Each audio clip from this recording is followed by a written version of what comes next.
Alléluia. Bonjour à tous. Je bénis Dieu pour l'opportunité qu'il m'est donnée ce matin encore de partager la parole de Dieu avec vous.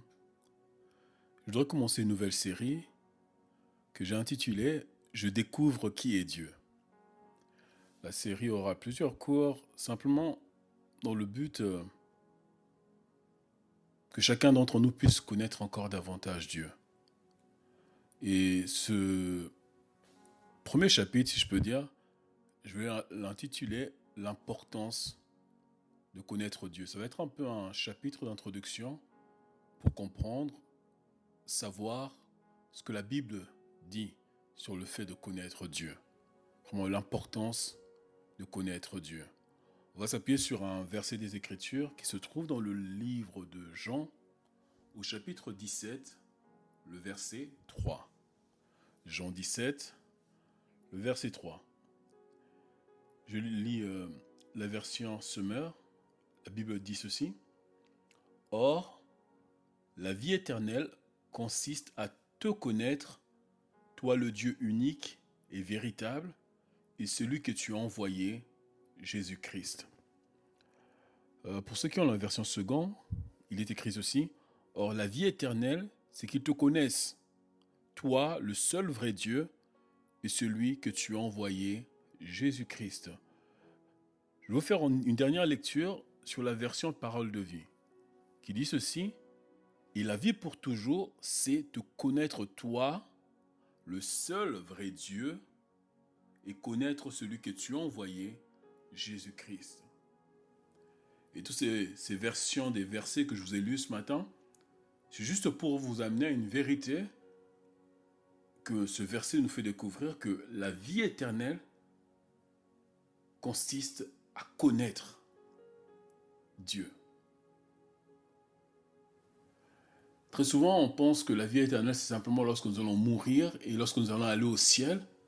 Mais ici, la parole de Dieu appuie quelque chose qui est très important. Elle dit ceci, que la vie éternelle consiste à te connaître. Combien d'entre nous connaissent Dieu réellement? Ou combien d'entre nous cherchent à connaître qui est Dieu? Dieu est un Dieu qui se révèle. Dieu est un Dieu qui se laisse découvrir. Dieu est un Dieu qui veut se faire connaître à l'homme. Le verbe connaître veut dire ceci, selon le dictionnaire, savoir ce qu'est une personne. Lorsqu'on dit qu'on cherche à connaître Dieu, on cherche à connaître qui il est réellement.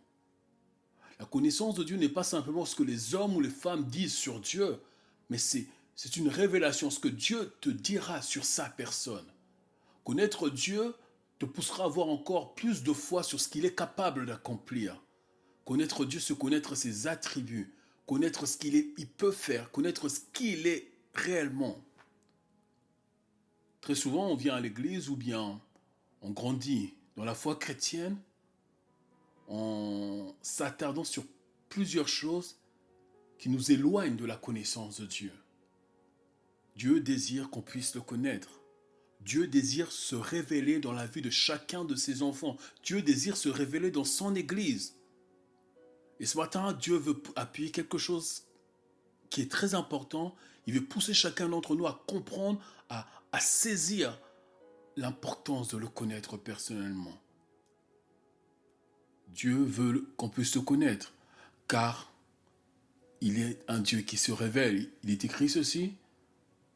Cherchez l'Éternel pendant qu'il se trouve. Dieu est un Dieu qui se révèle. Je me laisserai trouver par celui qui me cherche. Et Dieu désire se laisser trouver par celui qui cherche à connaître qui il est réellement. Qui es-tu, Seigneur? Qui es-tu, Seigneur? Et durant toute cette série, je voudrais vraiment que chacun d'entre nous puisse pousser son esprit à se poser cette question. Qui es-tu, Seigneur? Je veux grandir, je veux te connaître, parce que la vie éternelle, ce n'est pas lorsque j'irai au ciel. La vie éternelle, c'est te connaître. Je veux te connaître. Lorsque, durant toute ma vie ici bas sur terre, Seigneur, je veux connaître qui tu es.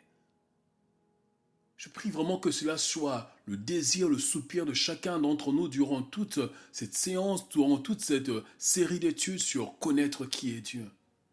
Je découvre, j'apprends à connaître qui est Dieu. Tout d'abord, je vais apporter quelques vérités. La connaissance de Dieu se recherche. La connaissance de Dieu doit venir dans ton cœur, doit être un désir de chaque jour. La connaissance de Dieu, ce n'est pas simplement lorsque tu viens à l'église, tu t'assieds, tu écoutes l'enseignement et tu t'en vas. Non, Dieu désire se faire connaître à toi et tu dois avoir ce désir personnel.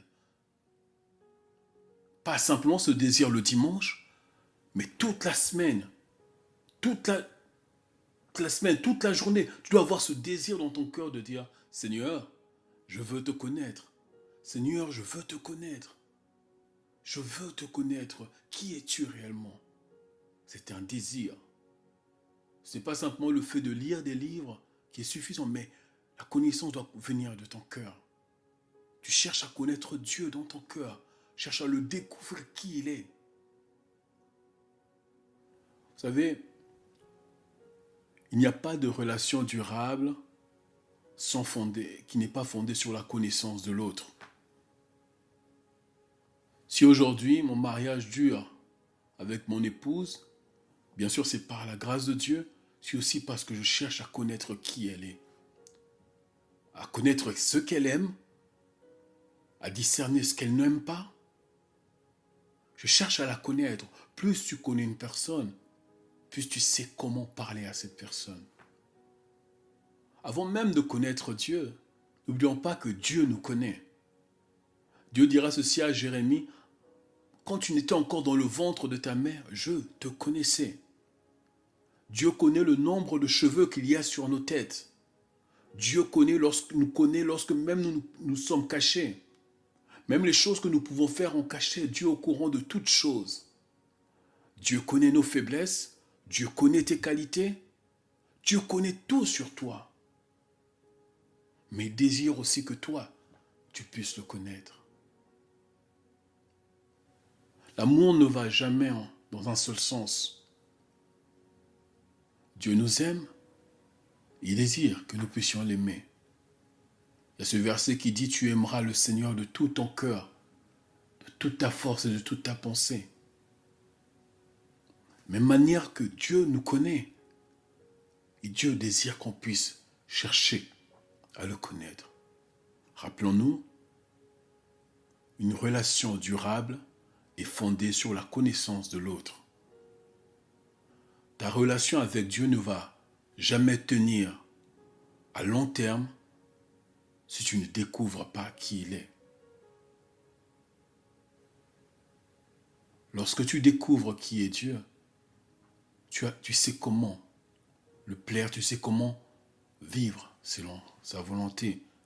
Et tu vis une vie épanouie, une vie remplie de joie, une vie même lorsque les tempêtes viennent, tu sais comment, parce que tu connais Dieu. Je connais Dieu. Donc vraiment, durant cette série, que tu arrives à cette dimension de dire, je connais Dieu. Et j'apprends à le connaître. Je ne pense pas que on pourra connaître l'infinie grandeur de Dieu. Mais il y a certains aspects de Dieu au travers de la parole que nous découvrons qui nous poussent vraiment à lui rendre grâce, à croire en ce qu'il est capable d'accomplir. Alors la première question qu'on peut se poser, comment puis-je connaître Dieu? Comment puis-je découvrir qui est Dieu? Oui, Zach, tu me dis que connaître Dieu est important, mais comment est-ce que je peux faire pour connaître Dieu? Premièrement, on découvre qui est Dieu au travers de la parole de Dieu. Beaucoup passent leur temps à négliger l'importance de ce livre, de négliger l'importance de la Bible. Mais Dieu se révèle au travers de sa parole. Jean chapitre 1er, à partir du verset 1er, il est dit ceci que au commencement était la parole était avec Dieu et la parole était Dieu. Lorsque nous négligeons la parole de Dieu, ce n'est pas un livre que nous négligeons, mais c'est Dieu lui-même que nous sommes en train de mettre de côté. Et Dieu désire se révéler dans la vie de chacun de ses enfants, dans la vie de son Église. Dieu se révèle au travers de sa parole. Lorsque nous venons à l'église, lorsque nous sommes enseignés, lorsque nous écoutons des prédications, lorsque nous faisons même des partages, Dieu se révèle à nous. Dieu se fait connaître. Tu veux connaître Dieu. Apprends à écouter les enseignements. Apprends à suivre les prédications. Les prédications, ce n'est pas simplement un homme qui vient te raconter des choses, mais c'est un homme qui vient t'expliquer, t'exposer qui est réellement Dieu. Et parfois, nous venons à l'église, nous écoutons la parole, ça rentre dans une oreille et ça sort de l'autre. Mais Dieu désire que tu puisses être comme ces chrétiens dont Actes des Apôtres nous parle, les chrétiens de Bérée, où ils étaient assidus à la parole de Dieu. Tout ce que les apôtres leur disaient, ils allaient vérifier si c'était exact. Dieu désire se révéler au travers de sa parole. Dieu désire se faire connaître à toi au travers de sa parole. Je disais que par l'enseignement, par la prédication de la parole, lorsque tu viens à l'église, lorsque tu viens dans des réunions, laisse Dieu te parler au travers de sa parole. Dieu se révèle aussi lorsque tu prends un temps pour méditer sa parole. La méditation de la parole de Dieu t'apprend à découvrir qui est Dieu. Dieu dira ceci à Josué, au chapitre 1 du livre de Josué, au chapitre 1, le verset 8, que ce livre de la loi, il parle de la parole de Dieu, ne s'éloigne point de ta bouche, médite-le jour et nuit afin de réussir dans ce que tu entreprends. Ok, vous comprenez? La méditation de la parole personnelle.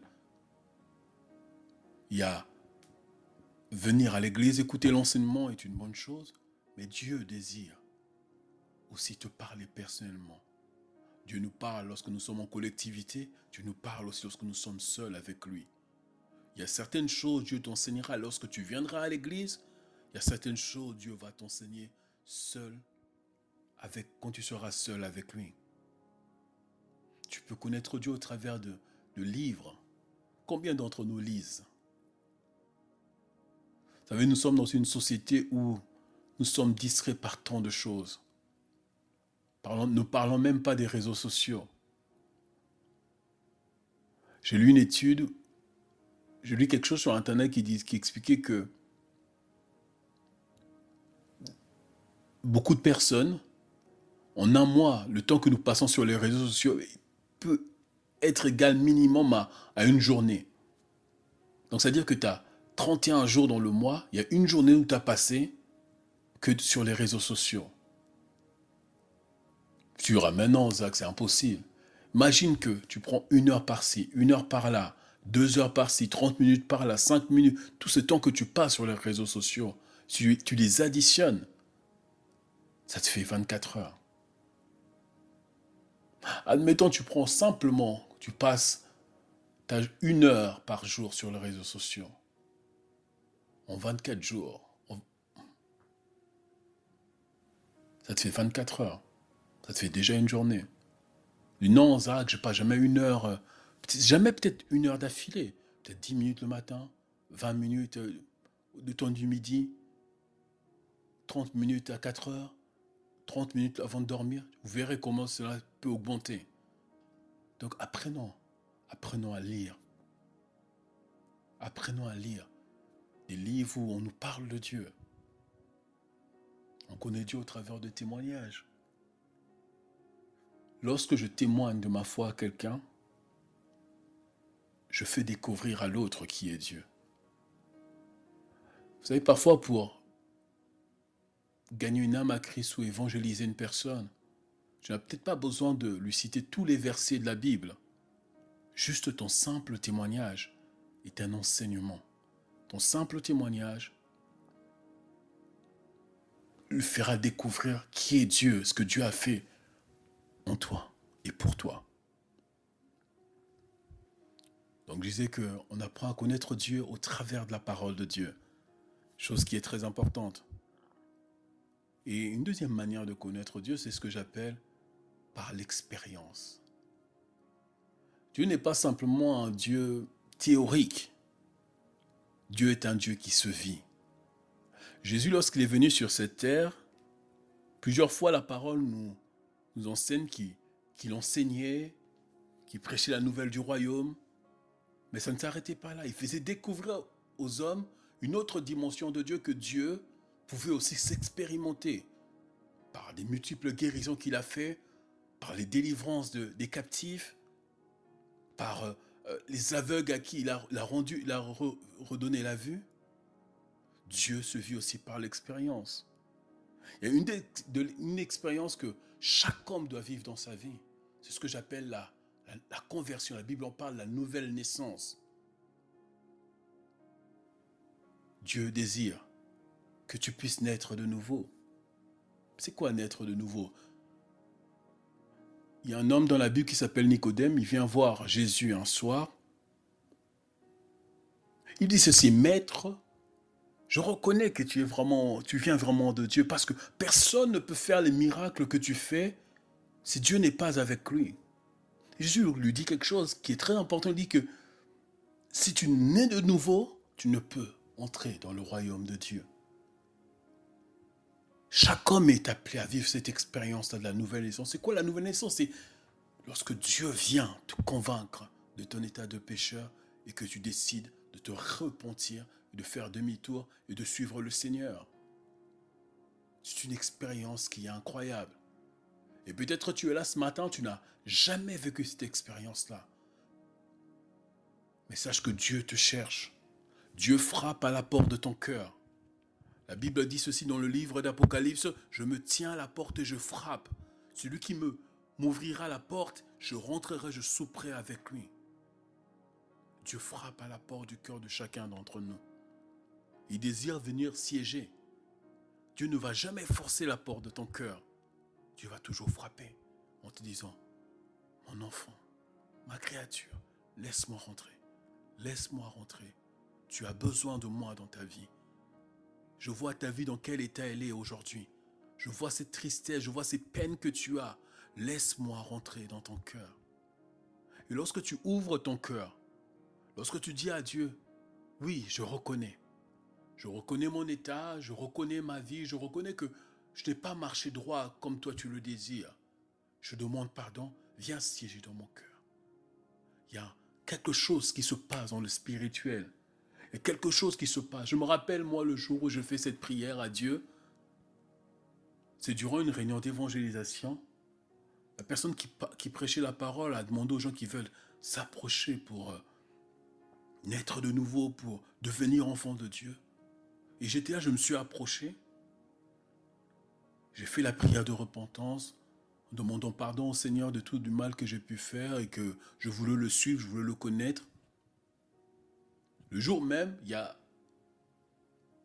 naturellement, il n'y a rien qui s'est passé, je pourrais dire. Je suis rentré à la maison, mais petit à petit, dans mon cœur, il y a quelque chose qui commençait à se passer. Je commençais à voir certaines choses que je faisais, combien ces choses étaient mal, mauvais aux yeux de Dieu. Je commençais à devenir plus sensible au péché.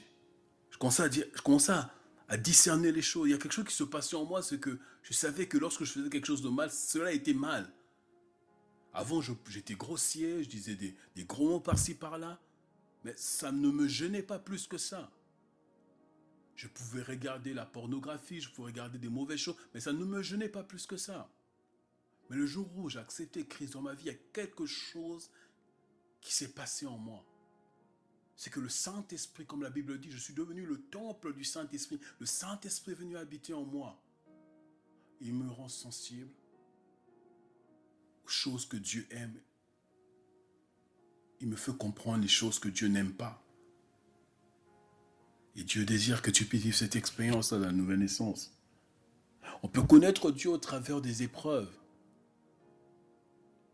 Genèse chapitre 22, le verset 1, Dieu dit ceci à Abraham: donne-moi ton fils que tu chéris. Au travers de cette épreuve où Abraham devait donner son fils, l'unique qu'il avait, il a appris à découvrir que Dieu était le Dieu qui pourvoit. Jéhovah Jireh. Je ne sais pas dans quelle épreuve tu vis peut-être aujourd'hui, mais laisse-moi te dire, dans cette épreuve que tu vis, Dieu va se révéler à toi. Les épreuves nous permettent d'être encore plus forts. Les difficultés nous permettent d'être encore plus grands. Donc dans dans ce que tu es en train de traverser, peut-être dans ton couple, dans ta vie de famille. Attends-toi à Dieu. Et lorsque Dieu va agir, il va te faire découvrir une facette de qui il est réellement. Dieu est puissant. Jésus n'est pas juste venu nous rappeler ce que Moïse avait dit. Jésus est venu démontrer ce que Dieu est capable de faire. La parole de Dieu dit ceci, que le Fils de l'homme a paru pour détruire les œuvres des ténèbres. Et s'il y a des œuvres des ténèbres dans ta vie, sache que Jésus peut les détruire. Que ce soit la maladie, que ce soit l'infirmité, que ce soit le blocage, que ce soit des choses qui ne vont pas, que ce soit le divorce, le célibat. Dieu, Jésus est capable de détruire tout ce que l'ennemi a pu faire dans ta vie. C'est son rôle. Il est venu pour nous sauver, il est venu aussi pour détruire les œuvres des ténèbres dans la vie de l'homme. Et s'il y a des choses que tu trouves qui ne sont pas normales dans ta vie, dans ton foyer, sache que Jésus est capable de changer les choses. Il est écrit ceci, qu'il est le même hier, aujourd'hui et éternellement. On connaît Dieu par l'expérience. Seigneur, je veux te connaître au travers de ta parole. Seigneur, laisse que, par mon expérience, que je puisse découvrir aussi qui tu es. Et il y a une chose que Dieu utilise très souvent pour te faire connaître qui il est, que de nombreuses personnes négligent, c'est l'église locale. L'église locale est un outil puissant que Dieu utilise pour se faire connaître à l'homme. N'écoute pas les discours des hommes qui te disent « Non, reste à la maison, fais le culte chez toi, l'église, on n'a pas besoin de l'église. » C'est faux. Ça, c'est un mensonge du diable. Dieu nous a créés pour vivre en communauté. Dieu ne nous a jamais créés pour être seuls chez nous à la maison. Dieu aime lorsque ses enfants se réunissent. Aujourd'hui, je suis père. Je n'aimerais pas voir mes enfants ne pas se réunir, ne pas se voir. Un père aime voir ses enfants ensemble. Et lorsque nous nous réunissons, cela réjouit le cœur de Dieu. De voir tous ses enfants réunis en un lieu pour simplement l'adorer. Mais je ne pense pas que Dieu regarde simplement notre louange, notre adoration. Dieu, ce qui lui fait plaisir en tant que père, c'est voir tous ses enfants ensemble. Donc ne néglige pas la force de l'église locale. Ne néglige pas la puissance de l'église locale. Actes chapitre 2, verset 42. Et on terminera par là. Acte 2, verset 42. C'est un verset que j'aime énormément. La parole de Dieu dit ceci. Dès lors, ils s'attachaient, au pluriel c'est les disciples, s'attachaient à écouter assidûment l'enseignement des apôtres, à vivre en communion les uns avec les autres, à rompre le pain et à prier ensemble. Notre version dit ceci, ils persévéraient dans l'enseignement des apôtres. La première église, c'est de cette manière qu'ils avaient de fonctionner. Non, j'ai reçu Dieu dans ma vie, je suis chrétien, je suis enfant de Dieu, mais je reste seul chez moi. Non, la première église, ils recevaient le Christ, ils aimaient être ensemble. Je ne sais pas pourquoi tu ne veux plus venir à l'église ou pourquoi tu ne vas pas à l'église. Peut-être l'église t'a blessé. Ce n'est pas parce qu'une assemblée t'a blessé que l'église est mauvaise. Une assemblée peut t'avoir blessé. Mais sache que l'église est créée par Dieu, est bâtie par Dieu, est bâtie par Jésus. C'est une bonne chose. Peut-être tu t'es fait avoir par un serviteur ou bien tu t'es fait arnaquer. Mais laisse-moi te dire, fuir la communion fraternelle à cause des hommes, c'est une mauvaise chose. Cherche à trouver une famille. Cherche à être à un endroit où tu es aimé, accepté et aidé à aller de l'avant avec le Seigneur. Et aider à aller de l'avant dans ta propre vie. Et si tu n'as pas d'église, tu es le bienvenu dans cette assemblée. Je ne sais pas, peut-être tu vas écouter ce message sur Internet. Tu es le bienvenu dans notre famille si tu habites dans la région. Ou envoie-nous un message, on t'aidera à trouver une assemblée. Parce que Dieu t'aime, il veut que tu vivre avec tes frères et tes sœurs. Et comme je disais, c'était simplement une introduction pour cette nouvelle série qui est J'apprends à connaître Dieu. Soyez bénis au nom de Jésus. Inclinons nos têtes et je vais prier le Seigneur. Seigneur, merci. Merci parce que ta parole est la vérité. Tu nous montres l'importance de te connaître, comment te connaître. La vie éternelle consiste à te connaître et durant cette semaine, je veux te connaître encore. Révèle-toi à moi au travers de ta parole, lorsque je la médite, lorsque je suis en train de traverser, révèle-moi ta puissance. Révèle-moi que tu n'as pas changé. Révèle-toi dans ma vie, révèle-toi dans ma famille, révèle-toi Jésus. Au nom de Jésus, soyez bénis. Au nom de Jésus.